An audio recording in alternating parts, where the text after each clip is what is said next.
Hello, everyone, and welcome back to Backlog Banter.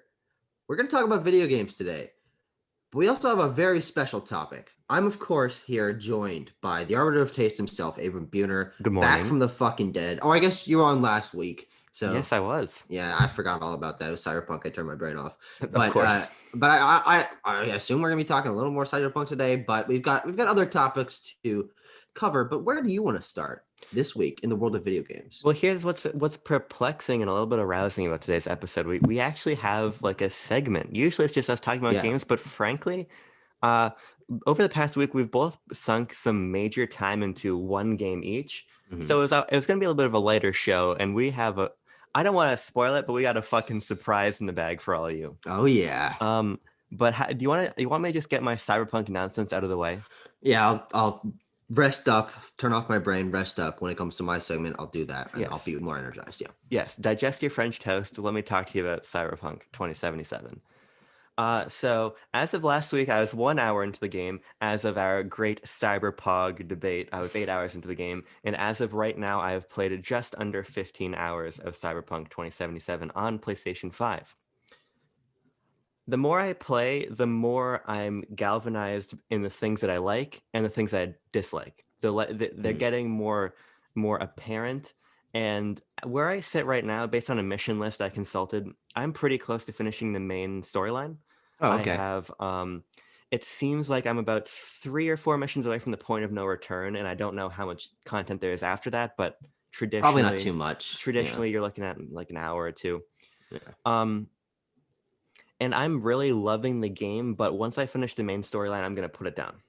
And Mhm. I'm going to return to it once the game has been fixed. Sure. Because writing about it for CBR, I wrote a piece talking about how the best parts of Cyberpunk 2077, in my eyes, are the little details. It's the way that Night City feels alive. It's the way that the vehicles sound. It's the way that the in-game radio works. It's all of these things. It's the unique animations when you pick up a new gun and V checks the chamber and he loads it and everything.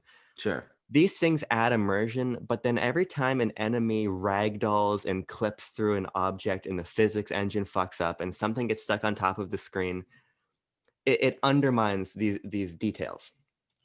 And for Yeah. me, that's becoming more and more frustrating as I get deeper into the game, especially because on PS5, outside of these things, the game runs well. This isn't a situation where I'm on uh, poor hardware. This is an expensive console I'm playing on, and now it's just things that CD Projekt Red simply didn't finish.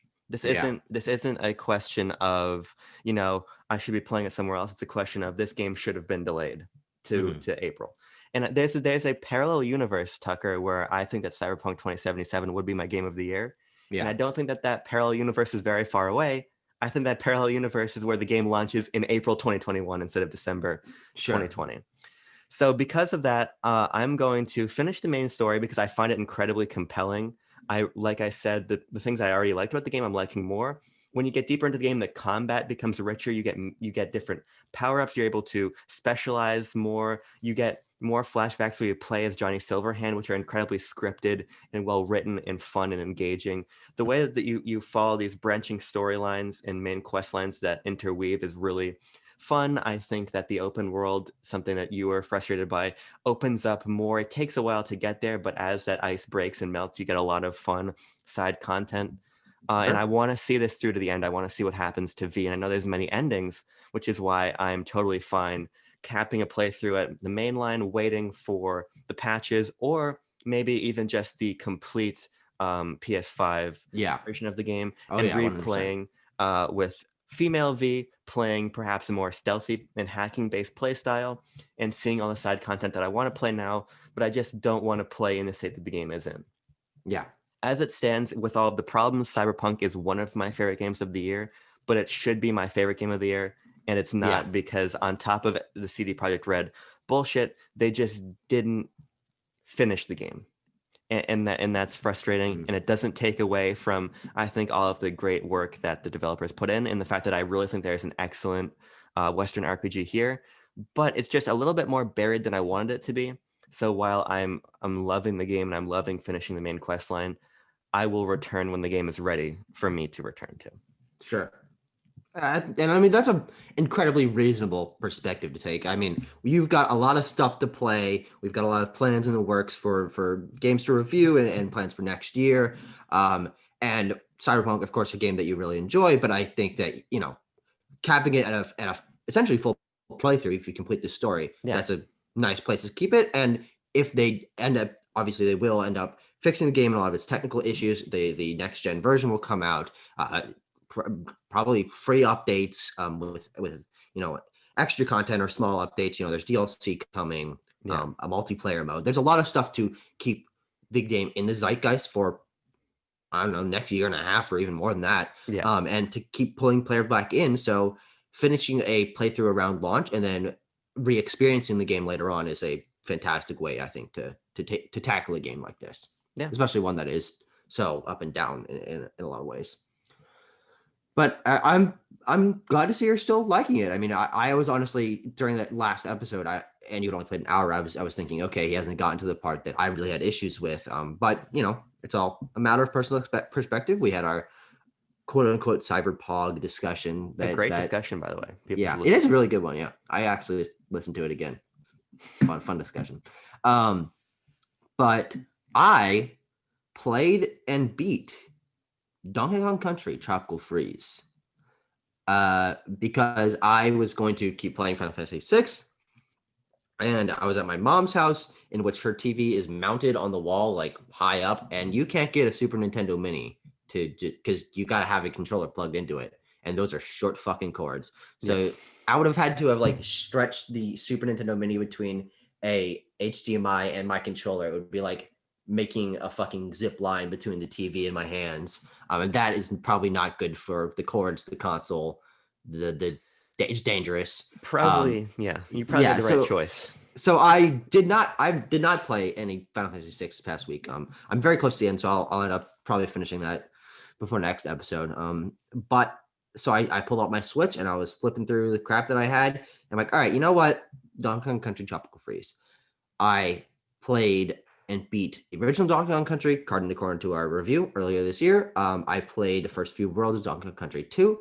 I played and quote unquote beat Donkey Kong Jr., and Donkey Kong 3, all of which I think we've talked about on BLB at some point. Maybe not original Donkey Kong, but so I'm a lot more versed in Donkey Kong's origins and the style of game and just 2D platformers in general. This is my year of really learning to respect and enjoy 2D platformers.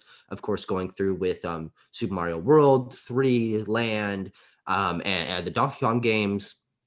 So I had started this game a while ago and played about the first 2 worlds, and then I couldn't beat the owl boss. This was like a year and a half ago. Yeah.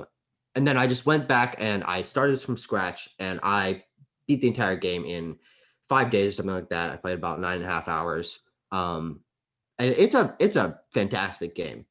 I think that it's second to none in some of its aspects. The detail and the level design, the creativity, the cohesion that we so enjoyed with the original Donkey Kong Country or games like Super Mario Sunshine completely shine through here. Level theming is fantastic. The controls are solid. I like the fact that you can mix together the Kongs for different abilities, but essentially Dixie Kong's the only really useful one. And I mean, it's just a really fantastic game, and when it does well, it does really well. I don't really like the visual style that much. It's kind of generic and flat, but the visual detail of the worlds and the way that they're put together and the layers to everything makes up for that. I just wish this game had a more unique art style, because as it stands, it's kind of just like, yeah, that's certainly a Donkey Kong and certainly a plasticky video game looking jungle. What's interesting about that is that there are these amazing levels where you're playing as silhouettes. Yes, those are, bro, I love those. Which are stunning. I don't think the whole game should have been that, but the Retro Studios has the talent to come up with an art style that's a little bit less. It almost feels like the new Super Mario Brothers of Donkey Kong. 100%. So I don't know if they're going to make another DKC game. I would love them to. If they do, I'd like them to take the art direction a little bit more of an interesting direction. the direction in an interesting direction. I know, Hmm. sue me. But like you were saying, because I've played this game, I played it first on Wii U, but I was stupid and couldn't beat the game, so I played it again on Switch, and that's how I finished it with Funky Kong. I know, kill me in the comments. But I really love this game too, and like you were saying, the best aspect, and we've talked about this off camera, and this is far from a new thought in the Tropical Freeze discourse, but Yeah. the fact that you're going through these levels where every platform has a sense of weight to it, and every location feels like an actual living, breathing place, gives this game so much personality and really adds level of immersion that I don't typically find in a 2D platformer. Uh, Yeah, no, I don't honestly I couldn't think of almost any other ones that do that. Yeah. yeah, so that's why I consider this one of my favorite 2D platformers. I personally prefer the original Donkey Kong Country. Hmm. Um, but Tropical Freeze is an absolutely phenomenal game, and I was talking to Tucker about this just over text. We're gonna hopefully do some more DKC coverage about the whole saga, if you will, moving into Hmm. 2021 because next year is Donkey Kong's 40th anniversary, Yeah. and I want to play through 3, and I want to play through Returns, and I guess replay Tropical Freeze because it's been a while. But I'm glad that you finally played it. Where Yes. is it? Where is this stacking up? Because you played a lot of platformers this year. How are you feeling about this one? Well, honestly, I really obviously I really enjoy the game. I think it's a Yeah, fantastic game. It doesn't have the personal connection to me. I think that sure. comes from the fact that this game has been fucking lauded and highly regarded and highly recommended from everyone and their goddamn mother over the last few years. So Yeah. some of the ones that I do connect to a little bit more, like even Super Mario Land, which is not a better game, but it's one that I feel like I found on my own, and sort Mhm. of I have a more personal connection to that. But so it's a little bit lower on my list than honestly I think most people would expect, but not to degrade the game in any capacity. I just have a bigger personal connection to all the games that are above it. In my Sure. 20 games played in 2020 ranked. But I'm glad I finally got through it. It's great to be able to compare it to the games before it. Um, as it stands now, even though I haven't beaten it, I still think Donkey Kong Country 2 is my favorite. Okay. Just from the level designs and the way that the mechanics play together in the open world and stuff. The actually I would say my biggest disappointment with this game is how it doesn't carry over the charm in writing of the Yeah. original games. I love those about both of the original games that I've played. And this game has Funky Kong talking to you sometimes, but it completely ditches that. And of course, there are some animated cutscenes which are short and they're fine, but I mean, it doesn't give a lot of personality to the Donkey Kong characters in the ways that the writing in the original games did. Things like in the original, the twist ending with Sure. K. Rool's Kremlins and stuff. Those things give a lot of charm to that game. That this game, well, it has far better visuals and level design and more levels and more secrets and stuff like that. I just think it lacks that charm and contributes to it feeling like the new Super Mario Bros. Of Donkey Kong in a way. But it's still an absolutely fantastic game. Yeah, I think it speaks to the different strengths of Rareware and Retro Sure. Studios. Yeah. I think that the retro game, well, having not played Returns, which I want to get to, but speaking from Tropical Freeze, there's a better precision in mechanics. I think Hmm. that the gameplay is better, but Rareware just had this really unique personality that carried through their entire body of work that Retro Yeah. just doesn't have.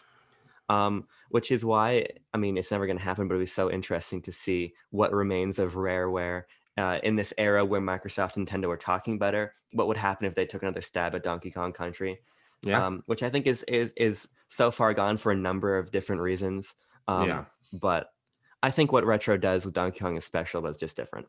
Well, actually, it's interesting you say that because essentially the ukulele 2D platformer is Ukulele and the exactly Impossible that. Lair. Yeah, the Impossible Lair. Yeah, I mean it's a fucking Tropical Freeze ripoff through and through, but it's made by that original Rare team Have or you some of played them at it? least. No, but that's also because I didn't have a connection to Tropical Freeze. I'm more interested in it Sure. now, but apparently it's pretty fucking good. So I have played it. What's interesting about that I think you might like is that it's split between the actual platforming levels and this top-down, almost Zelda-like overworld where you have to solve puzzles to meet Hmm. NPCs and to get into the levels. I think the game is so blatantly a Tropical Freeze ripoff that it's not particularly engaging because of it. Sure. Um, I think that this is personal preference, but I think this whole subgenre of your bloodstains and your ukuleles and things like this that are spiritual successors that Mhm. play it so close to the original just don't do a lot for me personally. Yeah. But if you are just looking for basically more Tropical Freeze, you're kind of going to find that in Impossible Lair. And there are some interesting gameplay mechanics, but it's not Tropical Freeze. Yeah. I mean, I've always been mildly interested in ukulele. Of course, now that I'm a fucking big banjo boy, Big um, Banjo I, Boy. I have been thinking about ukulele a bit more, but I apparently the original is not very good. Of the reviews that I've seen, it's just a fucking mess of design and technical issues. But I think Impossible Lair clearly shows that that team is improving their consistency and their quality. So I'm excited to see what happens next from that franchise, because while it is blatantly ripping off the things that it's basing itself on, I do think that there is a place for that in the modern game market. I'm glad that someone is still trying to do those kind of things. Yeah, Yeah. Are you ready to move on to the only other game I played this week? sure. Now, Tucker, I don't want to speak out of turn, but would you say it's fair to consider me a Nintendo fan? Well, I'll have to check with my lawyer on that one. Okay. I don't know if I'm allowed to say that. And I don't want to tell tales out of school, but I'd say I'm a pretty knowledgeable Nintendo fan. However, there was always a hole in my Nintendo experience, and that was one Rhythm Heaven. Now, Oh, that's right. I forgot you even got this. yes, so Rhythm Heaven is not a huge franchise. It had a Game Boy Advance release only in Japan. And then the West got Rhythm Heaven, what we consider the first Rhythm Heaven, which is Yeah. actually the sequel on DS. And then we got one called Rhythm Heaven Fever on Wii. And then we got Rhythm Heaven Megamix when it finally released in the West in 2016 on 3DS. And I always heard such incredible praise for these games. It was one of those cult franchises that has such a strong following that I felt like I was missing out on, but I never experienced. Hmm. So I finally, with a gift card I got for good old Christmas, picked up Rhythm Heaven Megamix on my Nintendo 3DS. And I'm not especially far into it yet. I'm about probably 2 hours into the game. But it's the sort of game that plays best in short bursts. You're playing for Yeah, of 15 course. minutes here and there. Um, what's interesting about this game is I am fucking awful at anything rhythm based. Hmm. I have just simply terrible rhythm. The only rhythm game I'm good at and that I actually enjoy is Donkey Konga, because banging on the DK bongos is a lot of fun.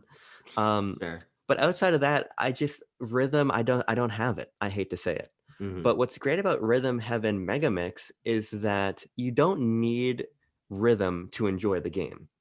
Um, Okay. which sounds a little bit strange, but the first thing that's so apparent about the game is it has this bizarre and wonderful sense of personality. You meet this little guy named Tibby who's fallen out of the heaven world, and you have to bring him back to heaven, pretty much. And to get him there, he says that his mom always told him that when he gets lost, you find the highest thing around you and climb to the top and look for where you're trying to get to. Sure. And Reasonable. the I mean, highest thing, that's how you survive like a wilderness. pretty much. Yeah. So you meet this little guy named Tibby, and the highest thing you can find is this big tower. And inside this tower are all of these really weird characters, and you have to help them with these problems to get back to the top. The first one you meet is this like beagle, like the dog, a beagle, who's Yeah. also a bee, like a Okay. bumblebee, and Yeah. his honey hive is out of honey. It's not producing honey. So you have to beat these 4 rhythm mini games to get the honey back and move to the next area. So you're Mm. meeting all these fucking bizarre and charming characters, and it contextualizes these rhythm challenges in the Yeah. most absurd way possible.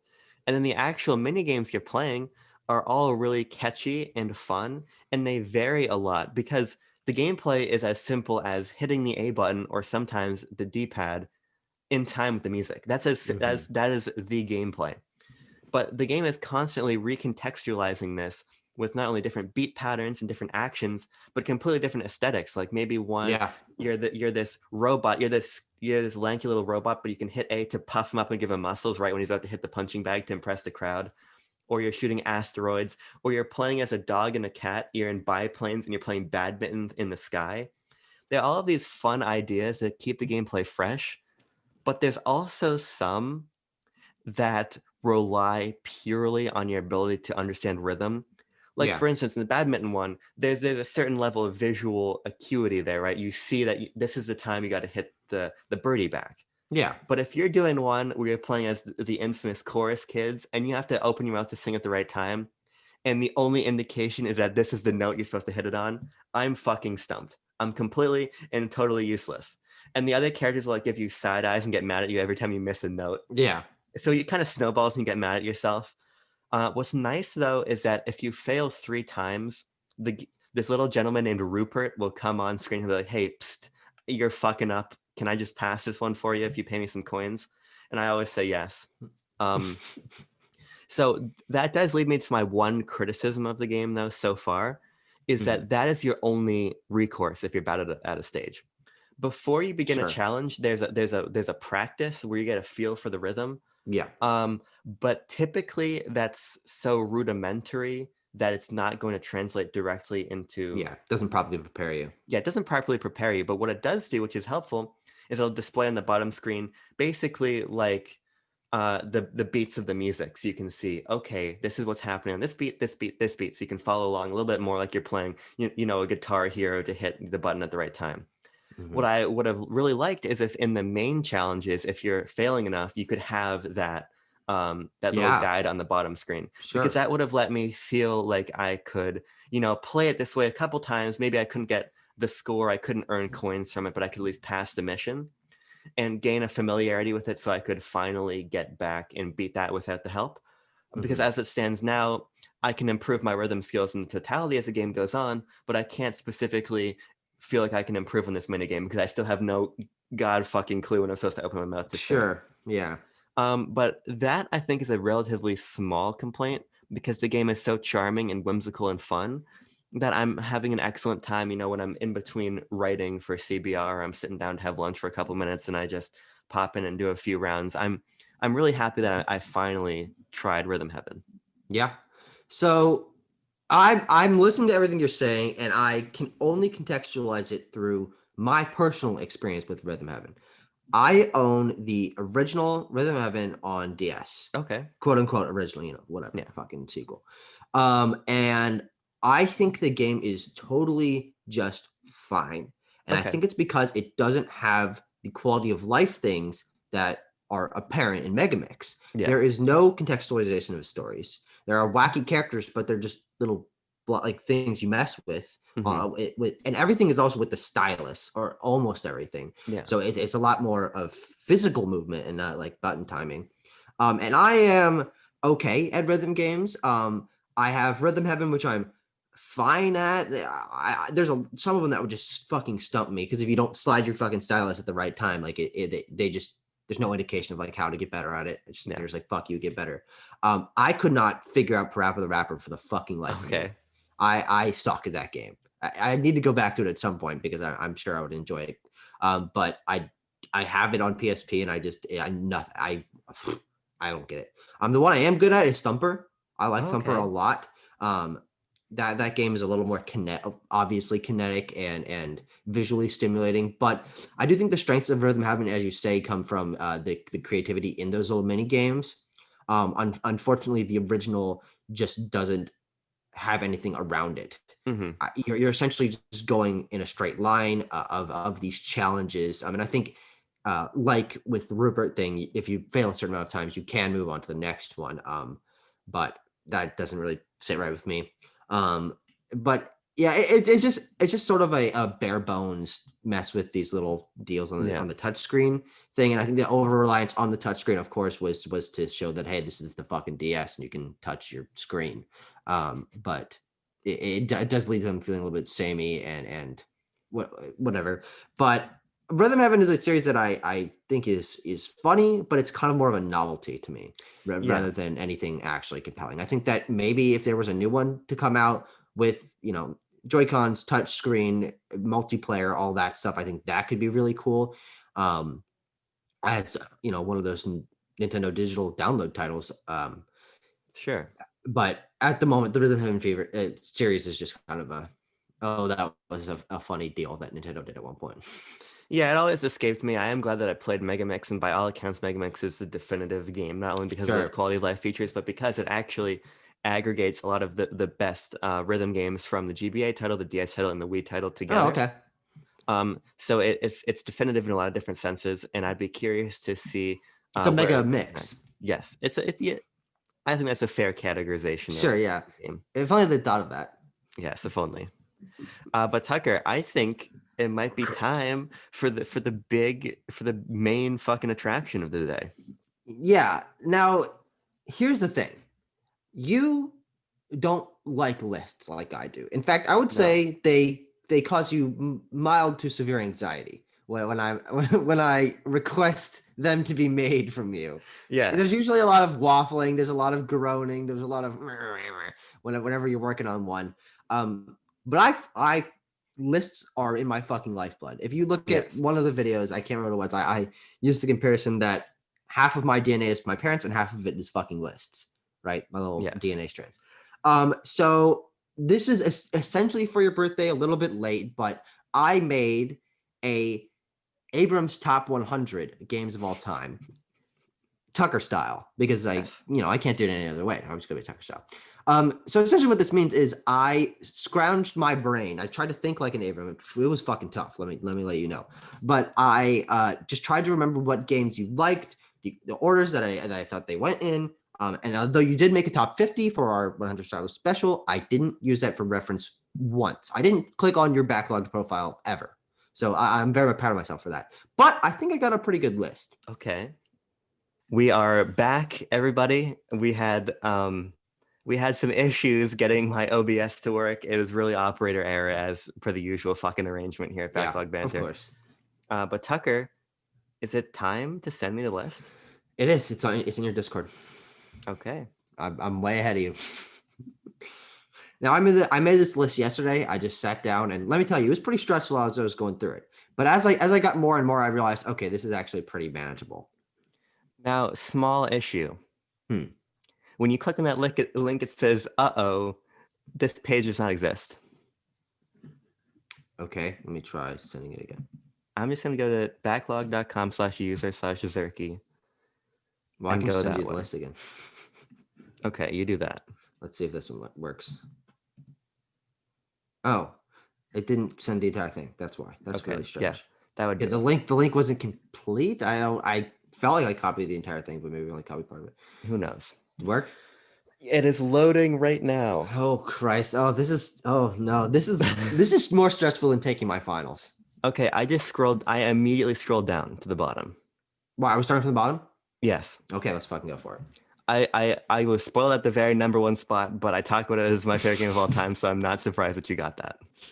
I think I got the top bit most accurate because Okay. that's the one we talked about in our top 100. Yes. And I know you like a lot of those games, but nearing the bottom is where I was like, okay, I know Abram likes these games. I don't know how to order them. I don't know if they should be on here, but I tried to represent ones I knew you'd enjoy. Okay. Now off of the bottom already, I'm impressed by you. Oh wow, okay. I was expecting the opposite reaction. Because here's the thing, some of these I feel like we're swinging at things that might not be on the list, but here's what I like a lot. Okay, well, tell me those, and I'll criticize myself. I'm wonderfully impressed by the fact that you have things like Injustice 2 on here, Blue Rescue Team, Kirby's Dream Course. There's a lot of things on here I like. I feel like some of these might be a little bit too enough. For instance, Call of Duty Black Ops Cold War. I'm not sure if that would be on the top 100. And also, perhaps most controversially, I don't think Metroid Prime would be on it. Oh, wow. Okay. Wait. Because right now I can see it at 79. I can see from 100 to 79. Republic Commando and Metroid Prime are the two that I'm not sure about. Okay. But I have to say, Republic Commando was more of a, I know you have nostalgia for that game because I've heard your story about it. So, but this is, we're off to I think a rollicking start. And it's that's a big boy word. It's a big boy word. It's important to note that I don't think I'd be able to do much better. So that's important context to have. Well, here's the thing. You can now, I can send you this list. You can copy it and you can edit it however you want. This is a baseline. I did the fucking work for you. Oh, wow. That's the thing. This is awesome. Okay, because you This got is my Goose fucking Game. Christmas and birthday present for you. This is the best gift I could have possibly gotten. Because I'm reminded of all these games I love. Zero Mission, what a great pick. Mario Kart DS, I have a lot of nostalgia for. I don't talk about it often, but that's a game I played so much of when I was younger. Okay. I famously remember I was playing Mario Kart DS inside for too long when I was like, you got to go outside and play because it's like summer. So I took my DS outside and sat in my treehouse and played more Mario Kart DS and came. I was like, that's not what I meant.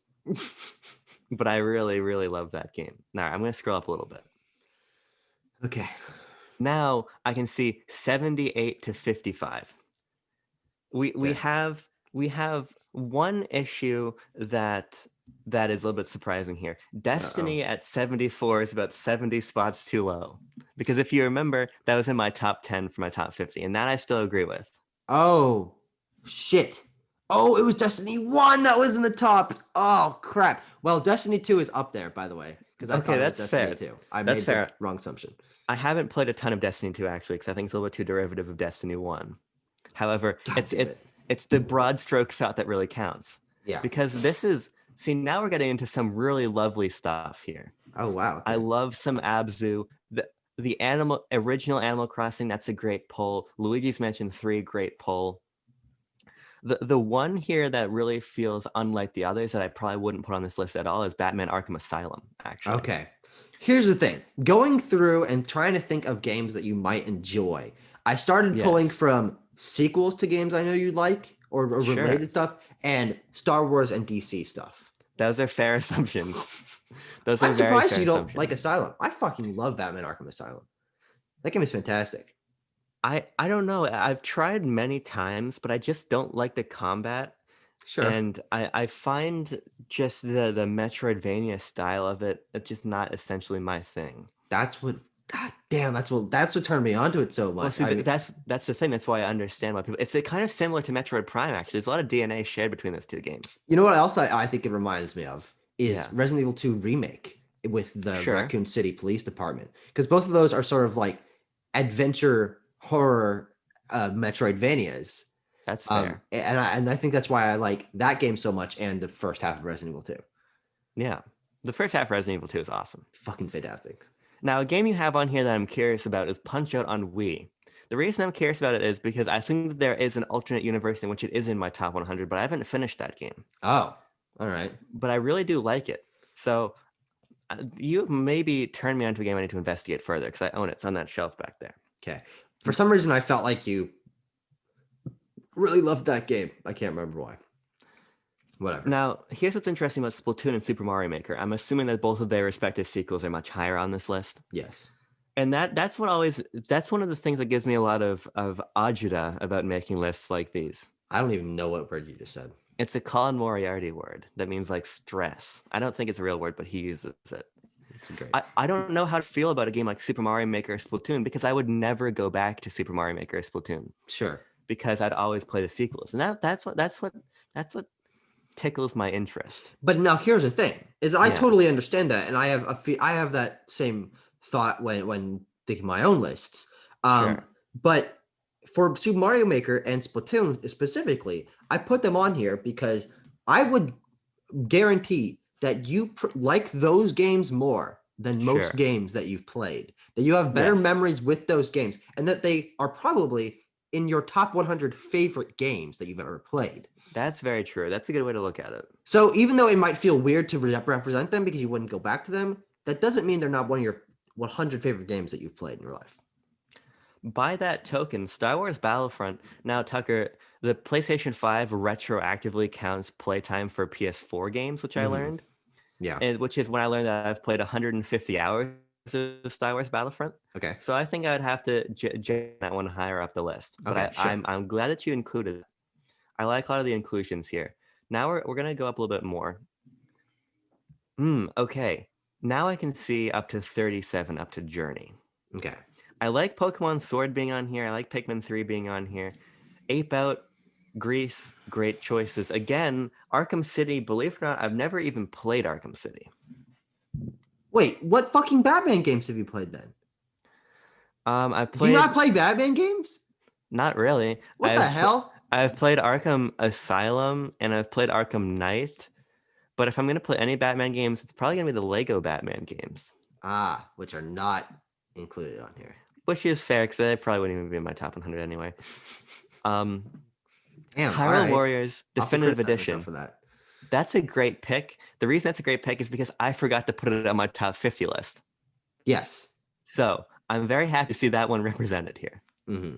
Not in the top 50, but not maybe in the top should 50, be. But that's okay. Pokemon Platinum, great call, my first core Pokemon game. Now, we were just talking about the Donkey Kong Country games. Personally, I would swap those two. Oh, that's right. In terms of their relationship to each other, but they're both definitely up there. You can see that there's a pattern here for some of them in which I remembered a series and then added all of them so I wouldn't forget them and then forgot to move some of them. So there are 3 Pokemon games almost in a row right there. And those I can guarantee would not be all next to each other on a list that you would make, but they wouldn't be next to each other. But Platinum, see, what's interesting is I'm not a big Heart Gold fan, actually. Okay. I think Heart Gold, I think Gen 2 is the only gen I've never actually finished. Yeah. Smash for Wii U, I'm a big fan of having there.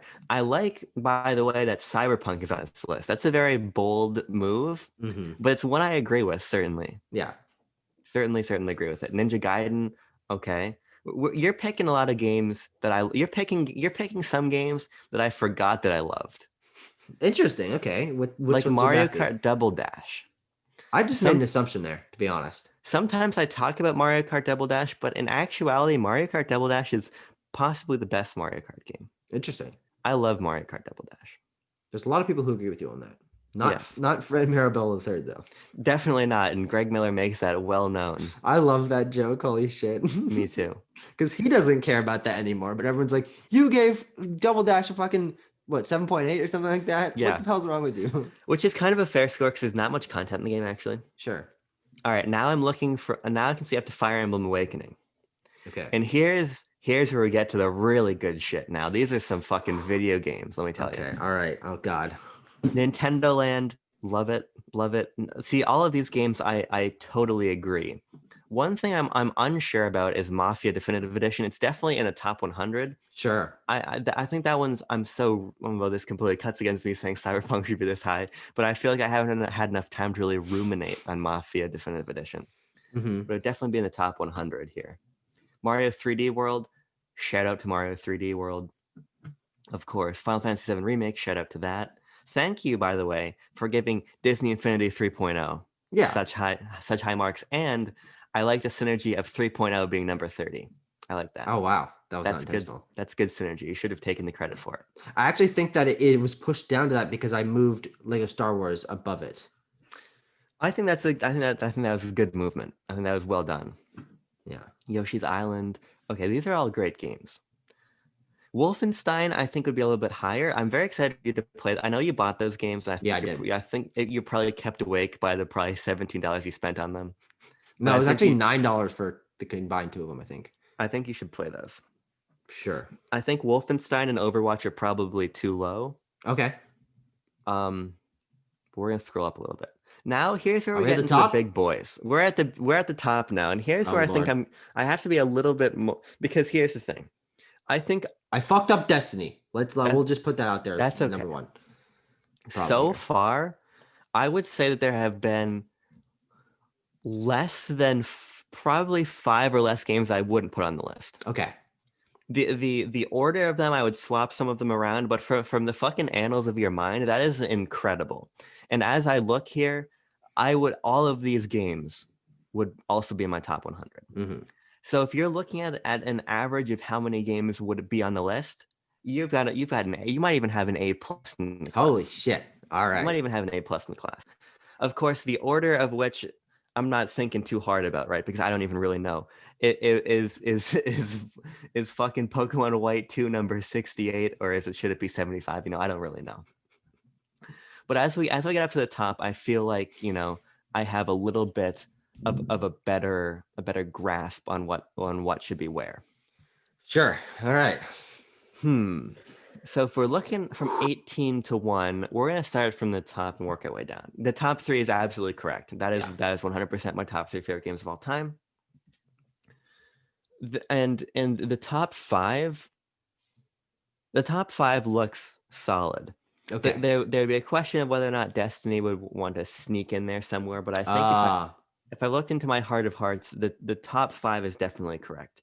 Okay. Destiny would hop above Wind Waker, All right. but Wind Waker above Breath of the Wild is absolutely correct. Yeah. Absolutely correct. Star Wars Battlefront 2, the 20. This is what's great about this list, because you pick up on the things that I don't talk about, that I don't feel like talk about often, but I probably talk about a lot. Mhm. I love the 2017 Star Wars Battlefront 2 game. Yeah, of course I know this. Notoriously told Virtua Eric that I liked it more than Super Mario Odyssey, which is a really deep and personal reference that no one in the audience is going to understand.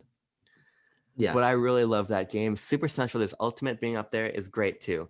I think Tomodachi Life would be in my top 10, Okay. and Splatoon 2 would But also be in instead the of top what 10. is the question? It would kick Battlefront 2 out of the top 10. Ah, all right. And Splatoon 2 would be in there, and probably honestly kick Breath of the Wild out of my top 10. Okay. Devil May Cry 5, I love that that's up there. Mario Kart 8 Deluxe, gotta be there.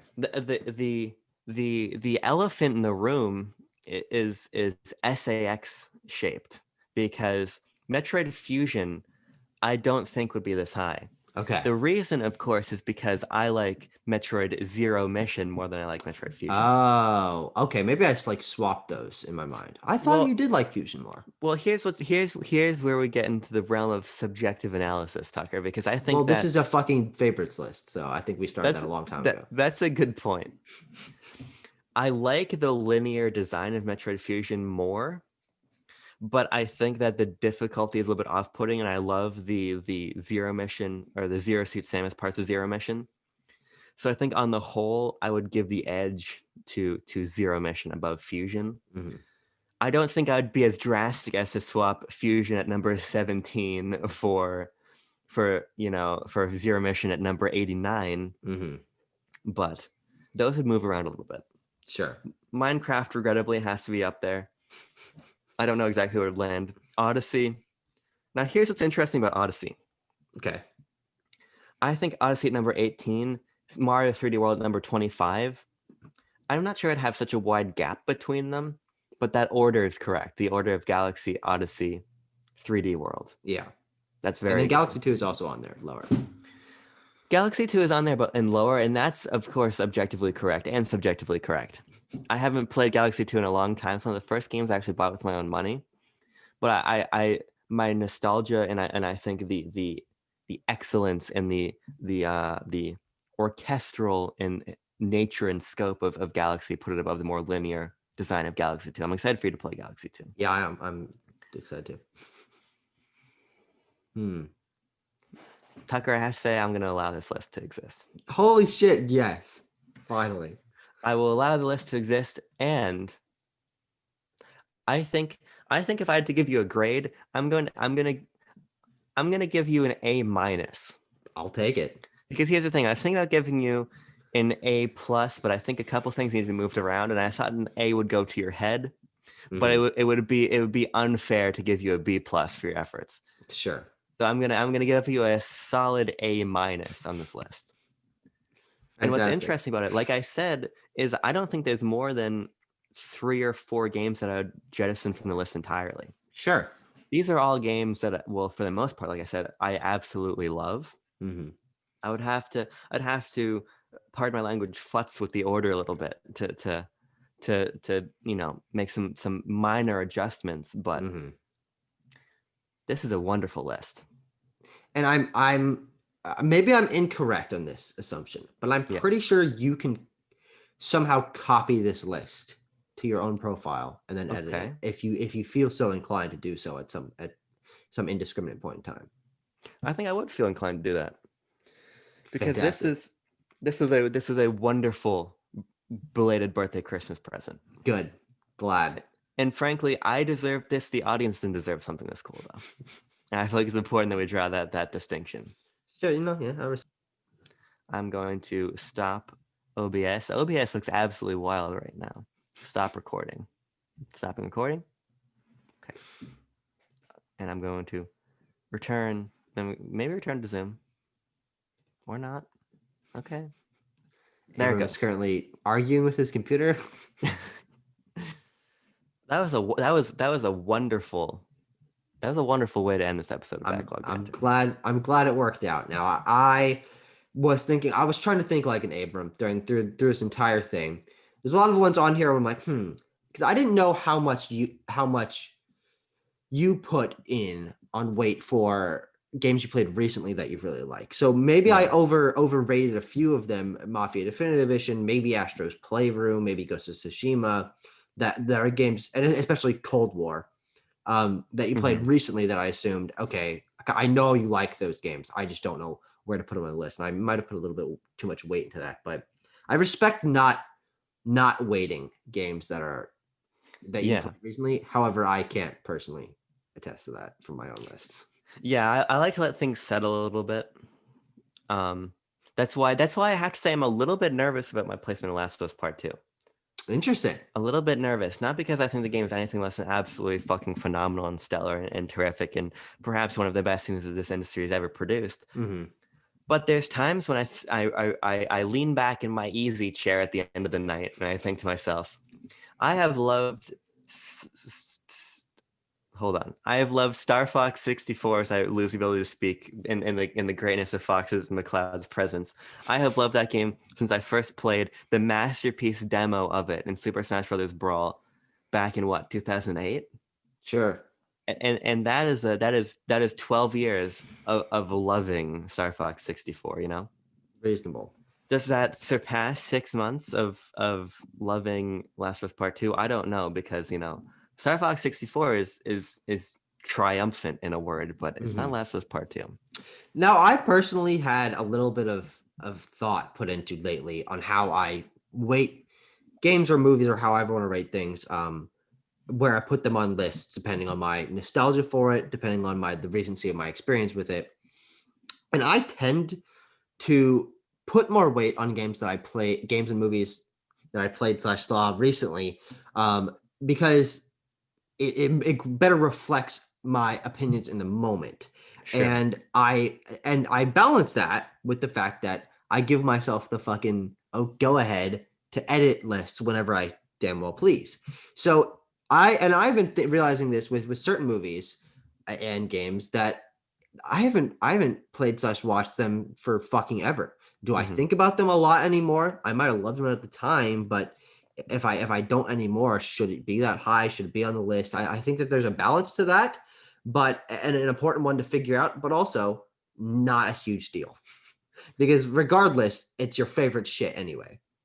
That's the problem. That's why I hate lists, because my mind is really like, this is fucking life or death if this is correct or not. And if I'm going to ask The Last of Us Part 2 to go steady as my favorite game of all time, that's a big ask, you know? Sure. That's a big ask. And the way that I try to avoid recency bias is by having what I always do is my top lists of every year, you know?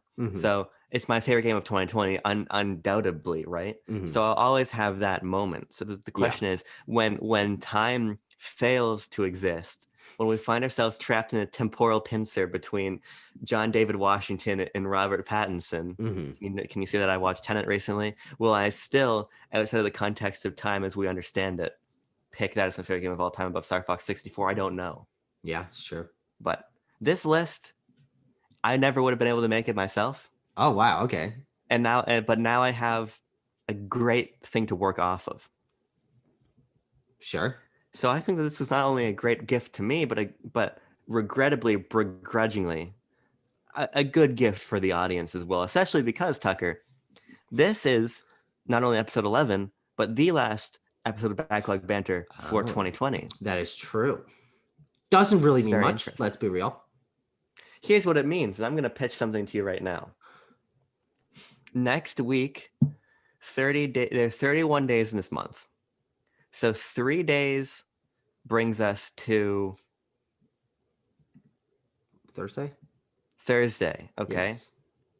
Is that helpful? So four more days after that brings us to Friday, Saturday, Sunday, Monday. Yeah. So so a week from now, are you fucking stupid?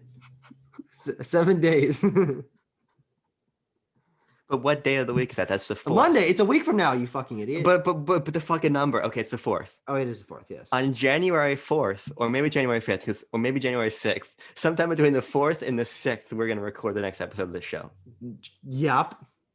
And we are going to do our 2021 gaming New Year's resolutions. Oh, that's a great topic. Oh, fuck, that's a good topic. So I Oh, want to God. put that in your head right now. Oh, God. Now, that's a great topic for multiple reasons. Not only Yes. because I enjoy thinking about games that I haven't played, trying to, put certain weight to some of them, but also it provides me a fucking stick to poke you with. When Yes. I remind you that through the course of the fucking hundreds of video game videos we've recorded, there is constant Abram Buhner messages in which he says, I'm gonna play this like next week. I'm gonna have this beat. We're starting this tomorrow. Yes. Most of those never come to fruition. And Correct. and that's a personal vendetta that I hold against you, a conflict between the two of us. But because you came up with this idea, Yes. it allows me to pressure you a little bit more succinctly. And Because goddamn, am I excited for that. Because that's the thing, right? We make these resolutions. You got to keep them.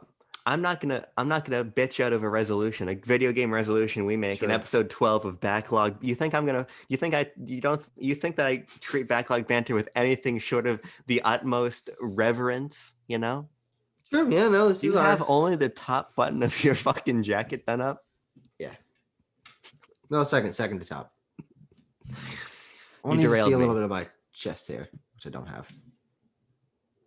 I got a little bit, but you can't really see it on camera. Yeah, me too.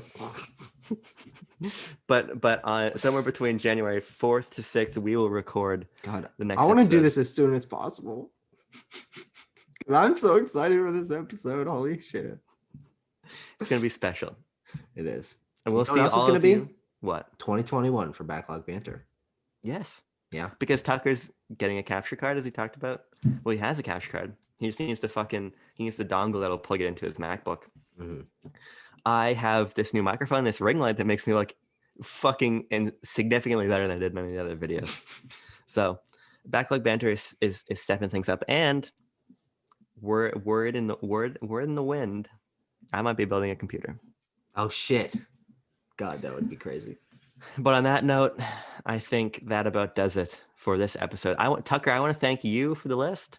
You're welcome. I want to thank the audience for liking and subscribing. Now, keep in mind, this is a preemptive thank you. So in order for me to not have to rescind my thank you, you're going to have to like and subscribe. I have to do it, yeah. It's obligatory now. But I think we're done here. Good riddance. I would say we'll see you in the new year, but the truth of the fucking matter is we're going to have probably 4 or 5 more videos still in 2020. Yeah. So we will talk to you when we talk to you. Goodbye. I liked when the Pope liked porn on his Instagram account. That was He's funny. still doing that, apparently. Like, that happens, like, every few days. I see another meme about that, which is fantastic. Well, good for I'm him. proud of him. All right, you ready? Wonder how often the Pope cranks it, you know what I'm saying? Probably into that little hat he wears on his head. That's how it sticks onto him.